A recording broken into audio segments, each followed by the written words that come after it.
Now, upon his appointment, Solskjaer said, Manchester United is in my heart, and it's brilliant to be back. Now, joining us to talk about this and the fact that it's been a whirlwind 2 days for Manchester United is Shogi Olusolatosh, founder, Official Stars magazine. Good morning, Shogi. Good morning. Yeah, Hi. Now, it's been a mixed feeling 2 days for United fans. Some were happy for his sacking, some were not. But Ole Gunnar Solskjaer, is he what United need right now?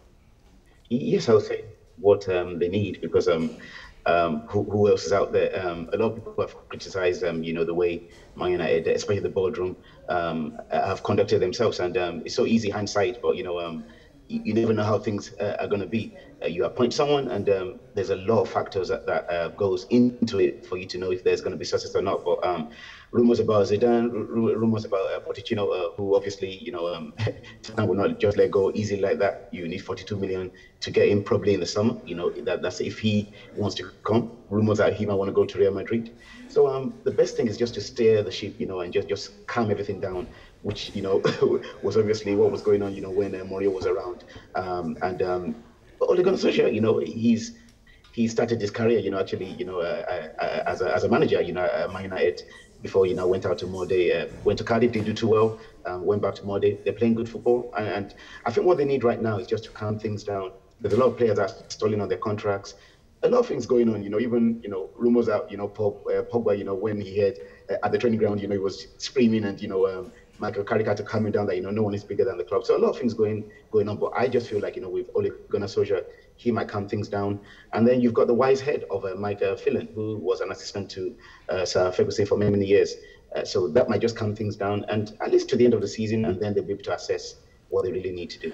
Now, but that's the problem. So many of these players, their contracts are running out, or maybe they just have one extra year, which leaves United prone to losing most of their players. What sort of relationship should we be expecting from a relatively still inexperienced manager for players who could not even bow to some of the needs of Jose Mourinho? Yeah, that's a question to be asked. There was an interview with Gabidon, who used to play with Solskjaer at Cardiff, and he was like, putting it across that, how he'll be able to manage those big players. And nowadays, there's always the factor of, player power, which, we saw.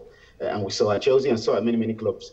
If you don't get the players on your side, and that's why, one has to really go back in time and appreciate, the work that Sir Ferguson did, because he was not just a manager, he was actually a football director, coupled with a lot of things that goes behind the scenes. It's more nowadays than just coaching or just trying to do a game. You have to manage the ego of the players. You have to do a lot of things behind the scene. Will Ole Gunnar Solskjaer be able to do that? Well, the question remains to be answered. But again, I just love the idea of bringing in Mike Phelan back, who knows a lot of the players, who could speak to the players. With Ole Gunnar Solskjaer, you know what to expect. He tells you what he feels. So even though he's a baby faced, but he's an assassin as well. So he'll tell you what he feels. And also, you look at some of the trainings I did at Molde. You could see how he's coaching tactics and training as well. He's right in your face. Shoots. Why are you not playing? Even swearing sometimes if he needs to do that. So he'll tell players straight away if he's not happy with them. But I just feel, with the balance that they have right now, they might be able to get away with it. There are rumors that, Paul Michel, who, was a poor director at Southampton and also at Tottenham, might be brought to the club from Leipzig. And again, that links back to Pochettino, because they both were at Southampton and Tottenham before he left for the German league. Well, that's summer, but right now, Man United need to think of now, because if they're even struggling to qualify for Europe, not to even say of the Champions League. So they just need to calm things down and see. I'm sure a lot of players, once they see how things go, they'll probably renew their contracts. And from there, we see how Man United will climb the league, hopefully. Okay, now, Tosh, before I let you go, Solskjaer will be the fifth man to take charge of this Manchester United side since Ferguson retired. Is this a Man United problem or a coaching issue? No, it's a Man United problem. Coaching is part of Man United, and as we all know, no one is bigger than the club. The players are part of the problem, because nowadays, as we've seen with Jose, even when he was at Chelsea, sounded out John Terry, and all of a sudden, players didn't want to play for him, and you can see as soon as he left, the players just woke up and played better. So nowadays, the players of nowadays are different from the players of then. his style, you know, is a little bit outdated. You know, I know a little bit about you say from his Chelsea days, like in a caucus. So nowadays you have to balance things. It's not just the players; you have to get the best of the players. There's a lot of things behind the scenes, you know, even with the boardroom and with Edwards as well. They made a lot of mistakes, signings. Now there's rumors that they're going to give Social maybe 50 million during the January transfer. That's not enough to do anything. You have to sell players, bring in players, renew contracts.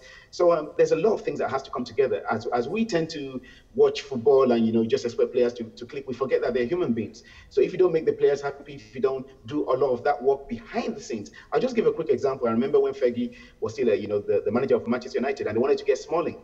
Arsenal was about to sign him, and what Fergie had to do was he had to go to a West Ham game, and in between the halftime, he was able to speak with Smalling, speak with the parents, and get him on board. So there's a lot of work that needs to be done. And hopefully that will be done. All right, thank you very much, Tosh, for your time this morning, for sharing your thoughts on Manchester United. Many thanks to you.